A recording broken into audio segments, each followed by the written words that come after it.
নমস্কার, সুপ্রভাত। কোচবিহার সিকনের পক্ষ থেকে আবারও একটি সুন্দর সকালে আমরা আমাদের পক্ষ থেকে আপনাদেরকে স্বাগত জানাই। সেই সাথে আপনাদেরকে জানিয়ে রাখি, আজকের এই প্রভাতী অনুষ্ঠানে আমাদের আজকের অতিথি নবপ্রজন্মের প্রতিনিধি বলা যেতে পারে। কোচবিহারের সঙ্গীত জগতে যার গান এখন অতি পরিচিত এবং জনপ্রিয় বলা যেতে পারে, আমাদের অত্যন্ত কাছের ভাই বিক্রমশীল। বিক্রম, তোমাকে অনেক অনেক স্বাগত আজকের এই কোচবিহার সিকনের প্রভাতী অনুষ্ঠানে। তোমাকে অনেক ধন্যবাদ। আমরা ভীষণভাবে কৃতজ্ঞ যে আজকের এই প্রভাতী অনুষ্ঠানে তুমি তোমার ব্যস্ততা সত্ত্বেও এসেছো, এবং আমরাও ভীষণভাবে আনন্দ পাবো তোমার গান এবং বিভিন্ন বিষয়ে আলোকপাত করে এবং গল্প করে। মূলত বিক্রমকে আমরা গায়ক হিসেবে চিনি, কিন্তু বিক্রমের অনেকগুলো পরিচয় রয়েছে। সেই পরিচয়গুলোতেও আমরা কিছুটা আলোক প্রক্ষেপণ করব, সেটা জন্য সময়ে আমাদের সঙ্গে থাকতে হবে। কোচবিহার সিকন এই প্রভাতী অনুষ্ঠান শুরু করেছে।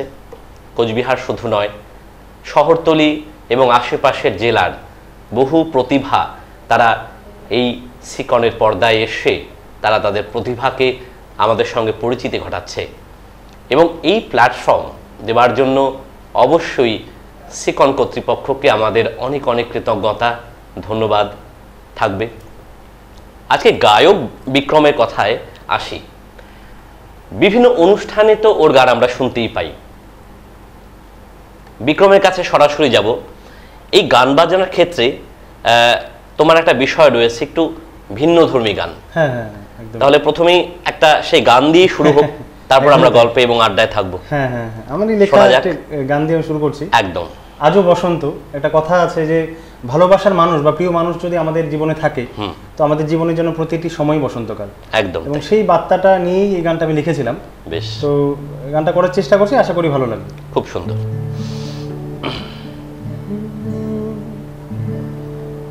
সত্তর বসন্ত পেরিয়ে কুয়াশার চাদর সরিয়ে রেখেছো ভালো। সত্তর বসন্ত পেরিয়ে কুয়াশার চাদর সরিয়ে রেখেছো ভালো। যতবার জীবনে তাকাই, ঝরা পাতা বৃষ্টিকে পাই, পলাশের বন জুড়ে তাই, অভিসারী কাব্যে হারাই। তুমি ছিলে জীবন আগে, তাই বুঝি আজও মনে হয় আজও বসন্ত, আজও বসন্ত, আজও বসন্ত, আজও বসন্ত, আজও বসন্ত, আজও বসন্ত।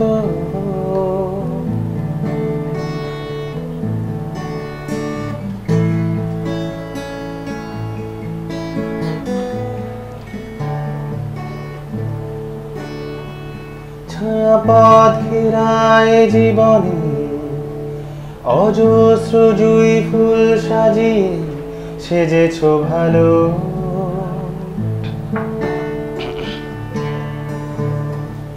ছায়াপথ ঘেরায় জীবনে সন্ধ্যা প্রদীপ জ্বালিয়ে করেছো আলো।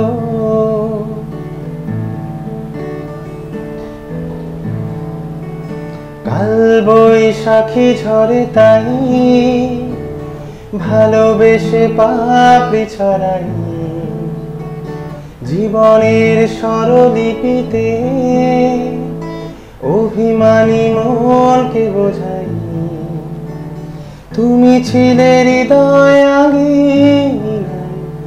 তাই বুঝি আজও মনে হয় আজও বসন্ত, আজও বসন্ত, আজও বসন্ত, আজও বসন্ত, আজও বসন্ত, আজও বসন্ত। অসাধারণ। মানে আমাদের এই প্রায় শরৎ আশি আশি করছে বলা যেতে পারে, বর্ষা যাই যাই করছে এটাও বলা যেতে পারে, তারই মাঝখানে যেন বসন্তের একটা হালকা স্রোত বইয়ে দিল আমাদের বিক্রম। বিক্রম, এই গান বাজনায় তোমার আশাটা কিভাবে? গান বাজনা আমি তো মানে কবে থেকে শুরু? ছোটবেলা থেকে প্রচুর গান শুনতাম বেশ, কিন্তু কখনো সেভাবে ভাবিনি যে গান বাজনাই একটা সময় গান বাজনা নিয়ে এতটা মানুষের মন জয় করতে পারবো এবং নিজের জন্য কিছু গান লিখতে পারবো এবং সবার ভালো লাগার একটা জায়গা তৈরি করতে পারবো গানের মধ্যে দিয়ে। একদম। আমি মূলত কবিতা লিখতাম স্কুলে যখন পড়তাম, সেই স্কুলে কবিতা লেখার আমার অনুপ্রেরণা আবার আমার বাংলা শিক্ষক শ্রদ্ধেয় সুভাষী চৌধুরী মহাশয়, আচ্ছা, যাকে আমরা শিবু স্যার বলে বেশি চিনি। তো স্যারের অনুপ্রেরণায় আমার প্রথম সেই কবিতা লেখা হাতে করি এবং বিভিন্ন পত্রিকায় আমার কবিতা প্রথাগত গান শেখা যাকে বলে সেটা অনেকটাই পরে। সেটা কারণ ছোটবেলা থেকে আমি গান শিখিনি। আমি যখন সেই কলেজ লাইফে এলাম, মানে স্কুল লাইফে আমি ভীষণ লাজুক ছিলাম, বরাবরই লাজুক প্রকৃতি। তো স্কুলে এখনো কিন্তু যথেষ্টই আমাদের বিক্রম কিন্তু লাজুক প্রকৃতির, সেই বিষয়ে মানে নিরাপত্তায় থাকতে ভালোবাসি, কখনো সামনাসামনি লাইমলাইটে আসার কখনোই সেরকম ইচ্ছে থাকে না। আমি চাই আমার গানটার মাধ্যমেই সবাই আমাকে চিনুক। ঠিক। এবার সেই কলেজ লাইফে যখন এলাম, মানে স্কুলেও ভীষণ এগুলো গান, স্কুলেও আমি লিখতাম টুকটাক গান, সেগুলো গান বলা যায় না, খুবই কাঁচা লেখা। তো আমি যখন কলেজে এলাম, কলেজে সিনিয়র দাদা দিদিদের মানে সান্নিধ্যে এলাম যখন, তখন তারা না আমার সেই গানের ডায়েরিটা একদিন দেখেছিল। আচ্ছা। তো দেখে ওরাই বললো যে এই গানগুলো কার, মানে কোথাকার, কোনো সিনেমার গান নাকি কোনো মুভির গান নাকি কোনো অ্যালবামের গান? আমি বললাম না, এগুলো কোনো সিনেমার গান না, এগুলো আমার নিজের লেখা গান। এটা একটা বিষয় যে আমরা সব সময় যারা গান বাজনার সঙ্গে জড়িত, আমরা অন্যের গান গাই সাধারণত, মানে বড় কোনো সিঙ্গার যারা প্রণম্য আমাদের পূর্বসূরীরা রয়েছে তাদের গান গাই, রবি ঠাকুরের গান গাই, নজরুলের গান গাই, এটা একটা প্রথা যে অন্যের গান গাইব। কিন্তু কি হয়, মৌলিক গানের ঘাটতি কিন্তু তাতে রয়েই যায়। এবং আজকে বিক্রম, তুমিও নিশ্চয়ই সহমত হবে যে ধরো তুমি একটা ভাবনায় ভাবিত আছো, এই ভাবনাটা প্রকাশ তুমি করতে চাও, কোনো গানে তোমার সেই স্যাটিসফ্যাকশনটা আসছে না, তখন কি হয়, তোমার লেখনী যেরকমই হোক না কেন সেই ভাবনাটা কিন্তু তুমি তোমার প্রকাশ করতে পারো এবং নিজের মধ্যে দিয়ে সুরারোপ করতে পারলে সেটা তো আরো আনন্দ। আমরা সকলেই জানি যে এই শিল্পকলা, গান বাজনা, কবিতা লেখা, ছবি আঁকা, ইনস্ট্রুমেন্ট বাজানো, প্রত্যেকটাই হচ্ছে নিজের আনন্দ। আমরা নিজেরা যদি যতটা আনন্দ যদি না পাই, তাহলে কোনো সৃষ্টি নয়। প্রথমে তো নিজের জন্য, নিজের যদি ভালো লাগে তখন একটা আমাদের মধ্যে একটা বিশ্বাস জন্মায় যে আমার এই শিল্পটা, নিজের আনন্দটাই অন্যের প্রতি উৎসাহিত করে। সেটাই। আচ্ছা বিক্রম, আরেকটা গান শুনি আমরা। হ্যাঁ হ্যাঁ, একদমই। আমি একটু শুরুতে একটু বসন্তের গান করলাম, তো এরপরে আমি একটু আবারও প্রেমের গানেই যাব। আচ্ছা। প্রেমের গানে গেলেও এই গানটা একটু অন্য ধরনের গান আমি যাচ্ছি। ঠিক আছে। একটু প্রেমের মধ্যেও একটু কোথাও যেন বিষাদ এবং ফিরে আসার, ওই বিরহের মধ্যেই তো প্রেমের সার্থকতা, এটা বড় বড় কবিরা বলেছেন, তাই না? এবং সেই গানটা যত বেশি বিরহ তত বেশি প্রেম, এবং সেই বিরহের মধ্যে দিয়ে প্রেমের গান। একদম। মানে কোথাও যেন মানে ভালোবাসার যে মানে বন্ধন, সেই বন্ধন ছিন্ন হয়ে যাওয়ার পরেও সেই ভালোবাসা মানুষের মানে ফিরে আসার একটা আকুতি, সেই আকুতির গান এই গানটা। বেশ, শোনাও। ফিরবি কিনা বল, গানটার নামই তাই।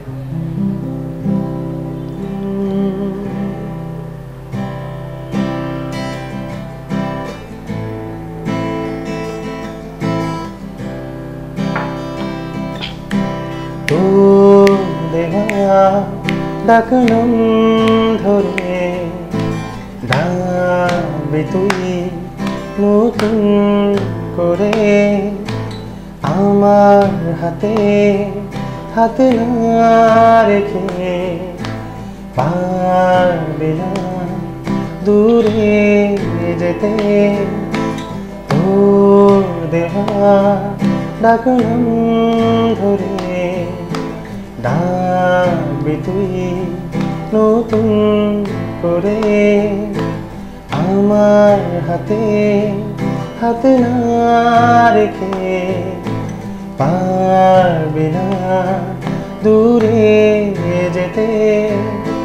ফিরবি কি না বল এ ভাঙা বুকে, আর উড়বি কি না বল অজানা সুখে, আর ফিরবি কি না বল এ ভাঙা বুকে, আর উড়বি কি না বল অজানা সুখে।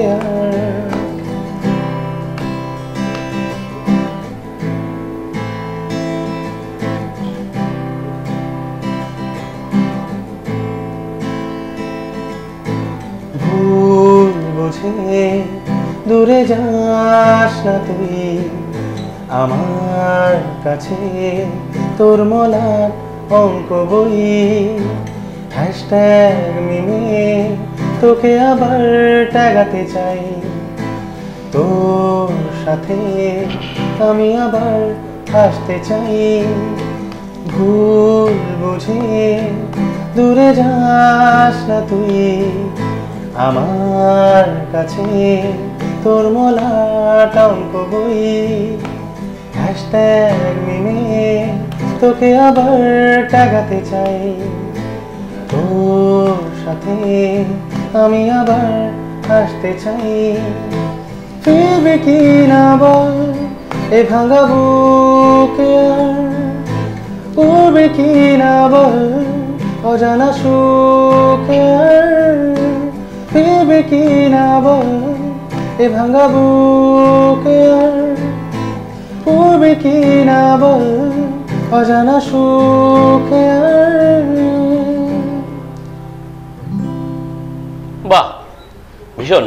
আপনারা নিশ্চয়ই গানটার যে অন্তর্নিহিত একটা গল্প রয়েছে, প্রত্যেকটা সৃষ্টির পিছনে তো একটা গল্প রয়েছে থাকে, তাই না? বলো, মানে প্রত্যেকটা কবিতা হোক বা তার লেখকের সৃষ্টি হোক, তার পেছনে কিন্তু একটা কাহিনী থাকে, এবং নিশ্চয়ই আমরা এই গল্পের পেছনেও একটা কাহিনী খুঁজে নিতেও পারি, তাই না? এই গানটা মূলত আমি লিখেছিলাম 2019 সালের দিকে হয়তো, মানে অ্যাকচুয়ালি আমার একটা ভাই সে শর্ট ফিল্ম বানায়, তো ওর একটা শর্ট ফিল্মের গল্পের ভিত্তিতে আমি এই গানটা তৈরি করেছিলাম। ভীষণ ভালো। তো এই মৌলিক গানগুলো শুনতে শুনতে একসময় মনে হয় যে সৃষ্টি কখনো থেমে থাকে না, সৃষ্টি কোথাও না কোথাও তার কর্ম চালিয়ে যাচ্ছে। যেমন বিক্রম এত ভালো ভালো গানগুলো লিখছে, সুর দিচ্ছে, নিজে করছে, তাতে একটা আনন্দ রয়েছে। বিক্রম গান করে, আমরা প্রথমেই বললাম ও গায়ক বিক্রম, কিন্তু গায়ক বিক্রমের পাশাপাশি বিক্রমের কিন্তু আরেকটা পরিচয় রয়েছে। বিক্রম তোমার একটা ম্যাগাজিন রয়েছে, সেটা হচ্ছে নেট ফোরিং। এই নেট ফোরিং মানে ইন্টারনেটে প্রকাশিত হয়, তাই তো? নেটে প্রকাশিত। এখন এটা একটা নতুন বিষয়, আমরা হার্ড কপি সবসময় পড়তে ভালোবাসি, মানে বা পড়ে অভ্যস্ত ভালোবাসি এই কারণেই যে যেহেতু এটা প্রচলিত, কিন্তু নতুন মাধ্যমে আমাদের কিন্তু এই যে ক্যাশলেস বিভিন্ন বিষয়গুলোকে অনলাইন ডিজিটাল করার চেষ্টা করা হচ্ছে, তাতে কিন্তু আগামী প্রজন্ম এই অনলাইন বিভিন্ন পত্রিকা হোক বা তোমার যে সমস্ত ম্যাগাজিন ওয়ান অফ দেম, তাই না? ফলে বিক্রম কিন্তু অনেক সুদূর প্রসারী চিন্তা ভাবনা করি তার কাজকর্ম শুরু করেছে। অনেক আগে ভাবনা, যখন মানে অ্যাকচুয়ালি কোভিড পিরিয়ডে সবার মনে একটা ধারণা এসেছিল যে অনলাইনে কিছু করতে হবে, সেই থেকে ম্যাগাজিনের জগতে প্রচুর অনলাইন ম্যাগাজিন বেরিয়েছে। তোমার এই নেট ফোরিং সম্বন্ধে ভাবনা তার আগে 2017 সালে ভাবনা। আচ্ছা, 2017 সালে ঠিক, তাহলে সময়ের থেকে অনেকটা এগিয়ে রয়েছে বলা যেতে পারে বিক্রম। বলো বিক্রম, তোমার আমরা একটু শুনি বিক্রম এই নেট ফোরিং সম্বন্ধে। হ্যাঁ, নেট ফোরিং মূলত আমার অনেকদিনের একটা ইচ্ছে ছিল যে আমি একটা ম্যাগাজিন মানে প্রকাশ করব কোচবিহার থেকে। তো মূলত যেটা হয়, মানে একটা ম্যাগাজিন প্রকাশ করতে গেলে যদি সেটা প্রিন্টেড ম্যাগাজিন হয় তো প্রচুর অর্থনৈতিক একটা সাপোর্ট দরকার। তো সেই সময় আমার সেটা ছিল না। আমি যখন ছাত্র জীবন আমার তখন ছিল, আমি কলেজে পড়তাম এবং তার মানে কলেজ জাস্ট শেষ হয়েছে, তো সেই সময় ততটা আর্থিক অনুকূল্য ছিল না। তার জন্য আমি ভাবলাম যে অনলাইনে কি করা যায়, কারণ অনলাইনে তো এখন আমরা অনেক কিছুই কাজ করি।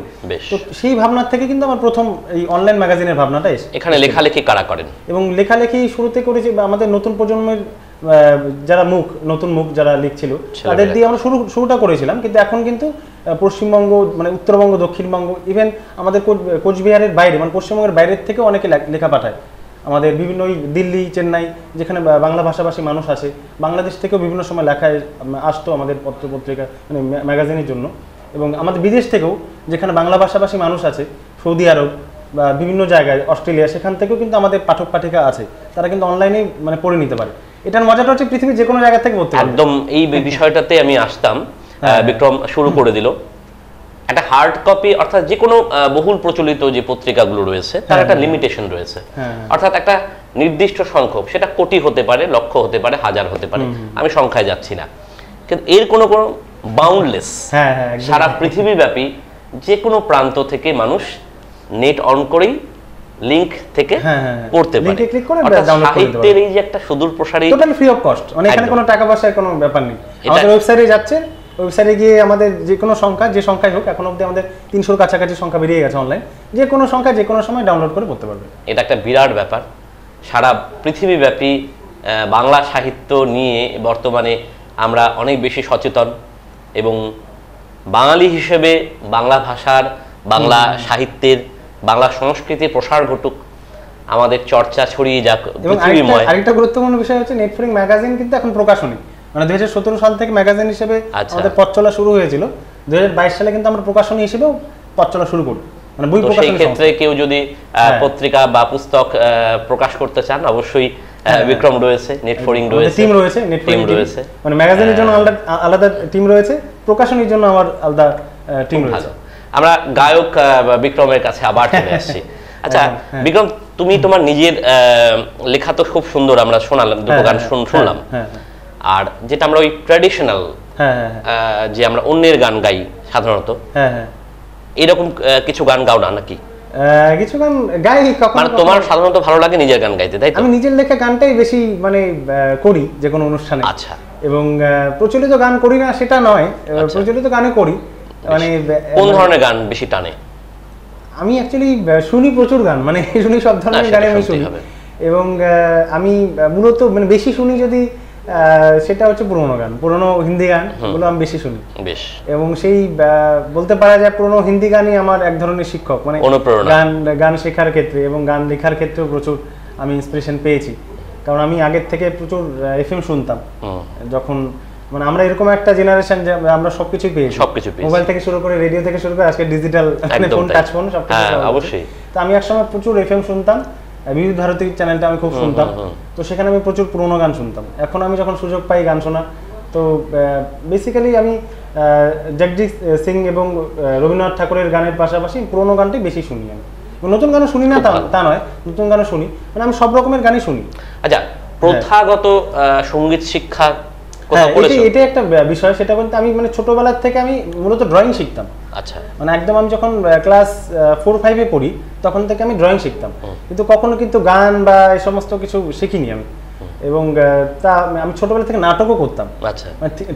থিয়েটারে অভিনয় করতে গিয়ে কিন্তু আমি প্রচুর গান, মানে প্রচুর শিল্প সংস্কৃতির মানুষের সাথে পরিচিত হতে পেরেছি। সেটা আমার ছোটবেলা থেকে, আমি ক্লাস মানে 4 থেকে আমি কিন্তু নাটক করি, অভিনয় করি। কিন্তু মজার বিষয় যে চর্চাটা এখন আমি এত বেশি করছি, সেই চর্চাটা কিন্তু আমি ছোটবেলায় প্রথাগতভাবে শিখিনি, মানে নিজে করতাম, নিজে আপন মনে গান গাইতাম, বা স্কুলে বেঞ্চ বাজিয়ে যেটা হয় স্কুলের অফ পিরিয়ডে সেটা করতাম। তাহলে শুনে শুনে তোমার যা অনেকটা এখনকার বিক্রমশীল কোচবিহারের মানুষের অত্যন্ত পরিচিত নাম। এবং আমি কলেজ লাইফে যখন ছিলাম তখন আমার শ্রদ্ধেয় ম্যাডাম দোলা ভট্টাচার্য, ওনার কাছে আমি মানে প্রথাগত যেটা হয় সঙ্গীত শিক্ষা, সেটা কলেজে এসে ওই আমার মানে গানের আমার হাতে খড়ি বলো বা মানে গান শেখার যে অনুপ্রেরণা, সেটা কিন্তু কলেজে এসে পেয়েছিলাম। মানে আমি ভাগ্যবান যে কোচবিহার পলিটেকনিকে আমার অ্যাডমিশন হয়েছিল এবং সেখানকার সিনিয়রদের সান্নিধ্য আমি পেয়েছিলাম। না তো মানে কোচবিহার পলিটেকনিকে না গেলে হয়তো আমি মানে গায়ক বিক্রমশীল কখনো তৈরি হতো না, এটা আমার মনে করি। আচ্ছা, তবুও তো প্রসঙ্গ চলে আসে যে তোমাকে যদি বলা হয় কিশোর কুমার না মোহাম্মদ রফি, কাকে বাজবে? এটা তো প্রচুর কঠিন প্রশ্ন। এটা উদিত নারায়ণ না কুমার শানু? এরকম প্রশ্ন তো মুশকিল ব্যাপার। আচ্ছা, আরেকটা অপশন দিচ্ছি, সোনু নিগম না অরিজিৎ সিং? সোনু নিগম। বেশ, কারণ এটা অরিজিৎ সিং মানে অনেক বড় পুরনো দিনের গান। সোনু নিগমের গান শুনে আমি ছোটবেলা থেকে আমার বেশি বড় হয়েছি আমি। এটা অ্যাকচুয়ালি ওই যে টি সিরিজের যে অ্যালবাম, যেটা ওই অ্যালবাম হয়েছিল সোনু নিগমের, একটা এক্সাক্ট নামটা আমার মনে পড়ছে না, আরো প্রচুর গান, দিওয়ানি, হ্যাঁ দিওয়ানি অ্যালবামটা। তারপরে সোনু নিগমের অনেকদিন মানে আমার সবচেয়ে মজার বিষয় ইয়াদে ছিল, আমার ছোটবেলার প্রথম যদি কোনো প্রিয় গান হয় সেটা হচ্ছে সুরজ হওয়া মাধ্যম। আচ্ছা, সেটা হচ্ছে সোনু নিগমের গান। সেই গানটা কিন্তু আমার প্রথম, আমার ছোটবেলার প্রথম ভালো লাগার গান, মানে এই সোনু নিগম, এর জন্য আমি কৃতজ্ঞ এতটা। আরেকটা প্রশ্নে আসছি, সেটা হচ্ছে পিওর ক্লাসিক্যাল না মানে সেমি ক্লাসিক্যাল, কোনটা ভালো লাগে? না, পিওর ক্লাসিক্যাল। পিওর ক্লাসিক্যাল মানে গানের ক্ষেত্রে কিন্তু ক্লাসিক্যালের বিকল্প আমি কিন্তু আজ অবধি। তোমার পছন্দও তাই? একদম একদম ক্লাসিক্যাল। প্রিয় গায়ক যদি আমি যদি তারা পিওর ক্লাসিক্যালও গান আবার সেমি ক্লাসিক্যালও গান, আমি যদি বলি তোমার অজয় চক্রবর্তী, রশিদ খান, কাকে পছন্দ বেশি? আমি অ্যাকচুয়ালি অজয় চক্রবর্তীর যে বিভিন্ন যে তারানাগুলো হয়, বিভিন্ন যে মজলিস যেগুলো হয়, সেগুলো আমি কিছু শুনেছি, কিন্তু রশিদ খানের গানটা আমি বেশি শুনেছি। মানে গানে মানে সঙ্গীত জগতে মানে গান হিসেবে আমি কিন্তু রশিদ খানকে একটু মানে আমার পছন্দের শিল্পী হিসেবে আমি বেছে নিব। বেশ, আমরা আবার গানে চলে আসছি। এবার কি গান শোনাবে? এবার আমি একটু সফট একটা মেলোডি শোনাচ্ছি। ঠিক।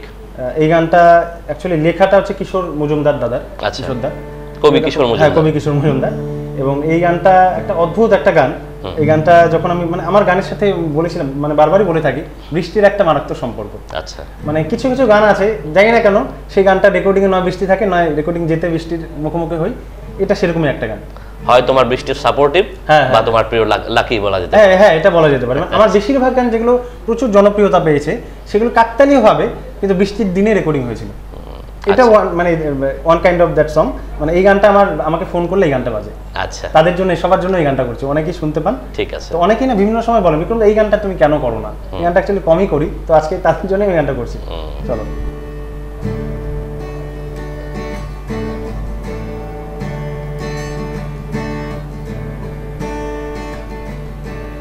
অবশেষে ফিরে এসে দাঁড়ালাম, দুটো হাত আজ বাড়ালাম তোমার কাছে। অবশেষে ফিরে এসে দাঁড়ালাম, দুটো হাত আজ বাড়ালাম তোমার কাছে।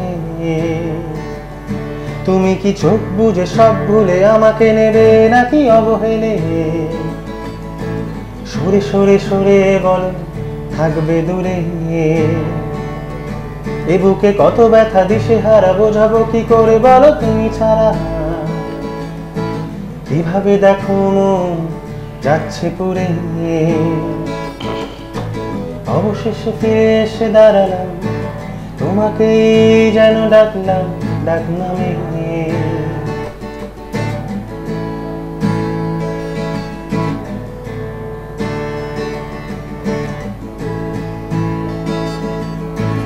এলোমেলো কথাগুলো হারালাম, অভিমানে যেন আজ জড়ালাম তোমার সাথে। অগোছালো আমি তাকে করলাম, নটে গাছ তাই মুড়লাম সন্ধ্যা রাতে। তুমি কি হাত রাখো আনমনে, আমাকে ভাবো নাকি কোনোভাবে? ভুল করে খোঁজো নাকি চুক্তি করে? এখনো তুমি নাই মনে, আকাশে মেঘ জমে এক কোণে। বলো না তুমি ঠিক আসবে ফিরে। অবশেষে ফিরে এসে দাঁড়ালাম, দুটো হাত আজ বাড়ালাম তোমার কাছে। অবশেষে ফিরে এসে তাকালাম, তোমাকে যেন ডাকলাম ডাকলাম। অবশেষে ফিরে এসে দাঁড়ালাম, দুটো হাত আজ বাড়ালাম। অবশেষে ফিরে এসে দাঁড়ালাম, তোমাকে যেন ডাকলাম ডাকলাম। বিক্রমের গান কিন্তু আমাদের কোচবিহারের পরিসরে যে সমস্ত ছোট ছোট ফিল্ম হয়েছে, শর্ট ফিল্ম আমরা তাদের বলি, সেই শর্ট ফিল্মের মিউজিক চিন্তা ভাবনা অর্থাৎ কম্পোজিশন থেকে শুরু করে মিউজিক ডিরেকশন, সেখানেও কিন্তু বিক্রমের একটা হাত রয়েছে। এবং সেই অভিজ্ঞতা সম্বন্ধে দুটো লাইন যদি বলো। আমি অ্যাকচুয়ালি মানে আমার গানগুলো না, আমি সবসময় ভাবতাম যে এই গানগুলো তো কোনো একটা সিচুয়েশনের সাথে খুব যাচ্ছে, হয়তো আমি একটা ব্যাক স্টোরি ভেবে আমি গানটা লিখেছি, যে নায়ক নায়িকা এসে প্রেম নিবেদন করছে, বা নায়ক নায়িকার কাছ থেকে দুঃখ পেয়ে চলে গেল, বা নায়িকা নায়কের কাছ থেকে প্রেমে আঘাত পেয়ে চলে গেল। মানে এই যে গল্পগুলো হয় না, এগুলো আমি খুব মানে ওভারভিউ একটা বলছি, মানে আরো ডিপ কনসেপ্টের উপর আমি ব্যাক স্টোরি ভেবেই আমি অনেক সময় অনেক গান আমি কম্পোজিশন করি, লিখি। তো আমি সবসময় আমার মনে একটা খিদে ছিল যে আমার এই গানগুলো যদি কোনো শর্ট ফিল্মে, যদি কোনো সিনেমায় ব্যবহার করা যেত, তাহলে হয়তো আরো মানুষের মনে বেশি ছুঁয়ে যেত। তো সেই বিষয়টা অনেকটাই আমার হয়েছে পূরণ, মানে আশাটা। সেটা বিভিন্ন সময় আমি নিজে শর্ট ফিল্ম বানিয়েছি, সেখানে আমি গানগুলো ব্যবহার করেছি। যেমন শুরুতে যে গানটা করলাম আজও বসন্ত, সেই আজও বসন্ত গানটাও কিন্তু আমার আজও বসন্ত নামে একটা শর্ট ফিল্ম হয়েছিল। তো সেখানকার গান ওই ফিরবি কিনা বল যে গানটা, সেই গানটাও কিন্তু আমার একটা ভাইয়ের শর্ট ফিল্মে ব্যবহৃত হয়েছিল। মানে আমার কিছু কিছু গান এরকমই গান, যে গানটা একটা কোনো কথা মানে কোনো একটা যেন গল্প বলছে, তো সেই গল্পটা যখন কোনো শর্ট ফিল্ম বা কোনো মিউজিক ভিডিওর মাধ্যমে, অন্তত শর্ট ফিল্ম না বানাতে পারলো, মিউজিক ভিডিওর মাধ্যমে যখন প্রকাশ্যে আসে তখন ওই সিচুয়েশনের সাথে না সবাই নিজের জীবনটাকে রিলেট করতে পারে। আর এখন না এরকম একটা হয়েছে ট্রেন্ড যে অডিও, আগে আমরা শুনতাম প্রচুর, আমরা তুমি ক্যাসেট কিনেছো, আমরা সবাই শুনেছি অডিও ক্যাসেট শুনে, আগে না আমরা অডিওটা খুব শুনতাম গানে, কিন্তু এখন এরকম একটা ট্রেন্ড চলে আসছে মানে মিউজিক ভিডিও মানে ভিডিও ছাড়া কেউ গান এখন শুনতে চায় না। একদম তাই। তো সেই জায়গাটা থেকে আমার মনে হয় এবং এই শোনাটা আস্তে আস্তে কমতে এখন রিলসে চলে আসে, এটা মানুষের শোনাটা কিন্তু অনেক কমে যাচ্ছে। রিলসটা কিন্তু আমি একদম সহমত নই। একটা ভালো গান পুরোটা শুনলে পরে যে আনন্দ পাওয়া যায় সেটা কিন্তু মানুষ এখন খুব শর্ট এন্ড সুইট চাচ্ছে, অর্থাৎ কিন্তু মিউজিকটা তো এরকম হয় না। দুটো বিষয় না দাদা আমার খুব আপত্তি, মানে দুটো বিষয় খুব আপত্তি। কেন মানে আমি খুব দেখি, খুব আমার দুঃখ লাগে, আমার একটা জিনিস সবচেয়ে দুঃখ লাগে যে পুরোনো গান হোক বা নতুন গান হোক, এই যে ম্যাশআপ জিনিসটা, এই গান থেকে মুখরা নিয়ে নিলাম, ওই গান থেকে অন্তরা নিয়ে, একদমই তাই। ধরো একটা গান তৈরি করতে না প্রচুর তুমি পুরোনো গানের কথা বলছিলে, ধরো পুরোনো কোনো একটা পরিচিত গান একদম এটা একদম মানে আমাদের একদম কানে সবসময় বাজে, সুরগুলো একদম যারা গান গায় তারা তো জানি, যারা গান গায় না তাদের কানে কিন্তু এটা বাজে। সেই গানটা নতুন ফরম্যাটে এসে পুরো মিউজিক চেঞ্জ করে দিয়ে সুরটাকেও একটু ওয়েস্টার্ন টাইপের করে, একটু রক টাইপের করে একটা নতুন ভাবে প্রেজেন্টেশন করা, এটা তো এটা আমি সমর্থন করা যায় না, একদমই সহমত নই। খুব কষ্ট হয়, খুব কষ্ট হয়, কারণ নতুন সৃষ্টি করো। কারণ একটা গান তৈরি করতে প্রচুর পরিশ্রম হয়, প্রচুর ব্রেন ওয়ার্ক হয়। সেটা যদি আমি রবীন্দ্রনাথের গানও বলি, সেটা একই প্রযোজ্য। এবং পুরোনো দিনের গানগুলো তো সেইভাবে শুনেই আমরা অভ্যস্ত, এবং তার মধ্যে যে সুরের মাদকতা রয়েছে, যে মাধুর্য রয়েছে, সেটা তো নতুন জিনিসে পাওয়া যায়, নতুন জিনিসে পাওয়া যায় না। হ্যাঁ, একটা জিনিস ঠিক যে অনেক সময় এরকম হয় না, রিমেকটা আলাদা, রিমেক জিনিসটা আলাদা, কিন্তু যে তুমি বললে ম্যাশআপ, ম্যাশআপটা আমি কখনোই সমর্থন করি না। কিছু কিছু রিমেক ভালো লাগে, কিছু কিছু জিনিস যেমন ভালো লাগে। আমরা ছোটবেলায় কিন্তু রিমেক শুনেই বড় হয়েছে। শ্রীকান্ত আচার্য, ইন্দ্রনীল সেন থেকে শুরু করে অনেকের গান শুনেছি। কিশোর কুমারের প্রচুর গান আমি ক্যারিয়ার গলায় আমি প্রথম শুনেছি, হয়তো কিশোর কুমারের গলায় পরে গিয়ে শুনেছি, এরকম হয়েছে। এই রিমেক জিনিসটা আমার ভালো লাগে, রিমেকটা ভালো, মানে ম্যাশআপ জিনিসটা আমি কখনো সমর্থন করি না। আমিও সহমত তোমার সঙ্গে। তো যাই হোক, আজকের এই আড্ডা কিন্তু জমে উঠেছে। যারা অনেক পরে এসেছেন তাদের জন্য বলি, কোচবিহার সিকন এই প্রভাতী আড্ডার ব্যবস্থা করেছে, এবং আমরা ভীষণভাবে কৃতজ্ঞ কোচবিহার সিকনের পক্ষ থেকে। প্রতিদিন নতুন নতুন মুখ, নতুন নতুন প্রতিভা, পরিচিত অপরিচিত অনেক শিল্পীদের সঙ্গে বসে আড্ডা দেওয়ার একটা সুযোগ হচ্ছে, এবং তাদের কাছ থেকে তাদের সৃষ্টি, তাদের অভিজ্ঞতার কথা আমরা জানতে পারছি। আজকে যেমন রয়েছে বিক্রমশীল, খুব সুন্দর গায়ক এবং একজন ভালো মানুষ বলা যেতে পারে, লেখক এবং সৃষ্টিশীল মানুষ। আমরা আড্ডা একেবারেই শেষে চলে এসেছি। বিক্রম, আমাদের সময়ের কথা চিন্তা করে শেষ করতে হবে। একটা গান দিয়ে মজার গান দিয়ে শেষ করব। হ্যাঁ, দারুণ মজার গান দিয়ে বেশ বেশ বেশ। এবং আরেকটা কথা বলি, সেটা হচ্ছে আমি বিভিন্ন সময় বিভিন্ন গান লিখেছি, মানে আমি সবসময় না চেষ্টা করছি যে একটু প্রত্যেকটা গান যেন প্রত্যেকটার মতোই হয়, আলাদা আলাদা যেন হয়, এবং আরো আগামীতে সুযোগ থাকলে সেই ভার্সেটাইল আরো কাজ করার। আসলে আজকে খুব মানে খুব স্বল্প প্রস্তুতিতেই আসা, না ভালো লাগছে। সেই জায়গা থেকে আমি এখন না একটা মানে নাচের আঙ্গিকে একটা মিষ্টি প্রেমের গান করছি। ঠিক আছে, প্রথমে সফট একটা গান করলাম, তারপর দুঃখের গানও করেছি, এবং এখন আমি নাচের আঙ্গিকে বেশ একটা ফাঙ্কি গান করছি। এবং এই গানটা আমার ওই কলকাতা একটা প্রোডাকশন হাউসের আন্ডারে করা, আমি কম্পোজিশন করেছিলাম। এই গানটা আপনারা যদি শুনতে চান স্পটিফাই, জিও সাবনে এই গানগুলো, এই গানটা অন্য একজন গায়কের কণ্ঠে শুনতে পাবেন। তো আজকে আপনাদের জন্য করছি, আশা করি ভালো লাগবে।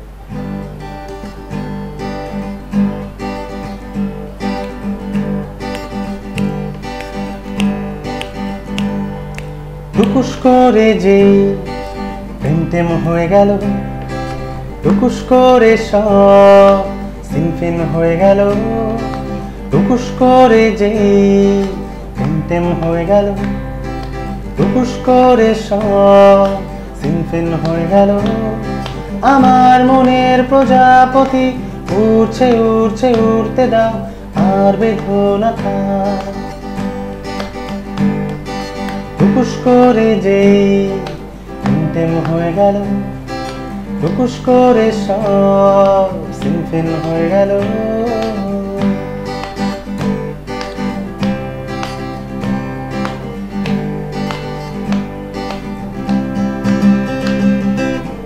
বেচারা মন ভাবছে এখন কি করে তাকে আরো বেশি পাওয়া যায়। বোরিং জীবন কাটিয়ে এসে রঙিন হলো এবার খুশির ফোয়ারায়। জানি না কেন এমন হারালো, রঙিন প্রেমে সীমা ছাড়ালো। আদর আদর এক মুঠো আলো, উষ্ণ এ বুকে মাথা ছোঁয়ালো। টুকুস করে যে তিনটে হয়ে গেল, টুকুস করে সব সিনফিন হয়ে গেল। আমার মনের প্রজাপতি উড়ছে উড়ছে উড়তে দাও, আর বেদনা থাক।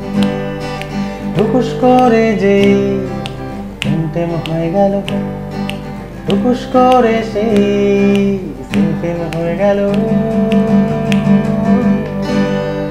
ভীষণ ভালো, ভীষণ একটা ক্যাচি এবং খুব বাউন্সিং একটা গান আমাদের উপহার দিল। জানি না আজকে অবশ্যই এই ভান্ডার কখনো যেন শেষ না হয়, এই সৃষ্টি চলতে থাকুক বিক্রম। তোমার অনেক অনেক শুভেচ্ছা আমার তরফ থেকে এবং সিকনের পক্ষ থেকে। এবং আমি দুটো আঙ্গিকের গান খুব আমি রিলেট করি, মানে আমার জন্য, মানে চলার পথে। সেটা হচ্ছে এক লোকগান এবং আরেকটা হচ্ছে ওয়েস্টার্ন মিউজিকের উপর কিছু গান। আগামীতে যদি সুযোগ পাই আমি এর পরবর্তীতে এসে লোকগান এবং ওয়েস্টার্ন মিউজিকের একটা সহাবস্থান অবশ্যই একদম একদম এতটুকু একটা আমার ইচ্ছে রয়েছে। সমস্তটা শোনা কখনোই সম্ভব নয়। আর আমি কৃতজ্ঞ আমাকে সিকন থেকে ডাকা হয়েছে। না আমি জানি না বিক্রমের আজকে কেমন লাগলো, আমার তো খুব ভালো লাগলো আজকে বিক্রমের সাথে আড্ডা মারতে। হ্যাঁ ভালো থাকো বিক্রম, সৃষ্টি চলতে থাকো। সবশেষে বলি কোচবিহার সিকনের পক্ষ থেকে আজকের এই প্রভাতী আড্ডা আমাদের শেষ করতে হবে। ঘড়ির কাঁটা বলছে সময় হয়ে গেছে যাবার। আবার কোনোদিন আবার কোনো নতুন শিল্পী নিয়ে আমরা হাজির হব। ভালো থাকুন, সুস্থ থাকুন, ততক্ষণের জন্য বিদায় নিচ্ছি।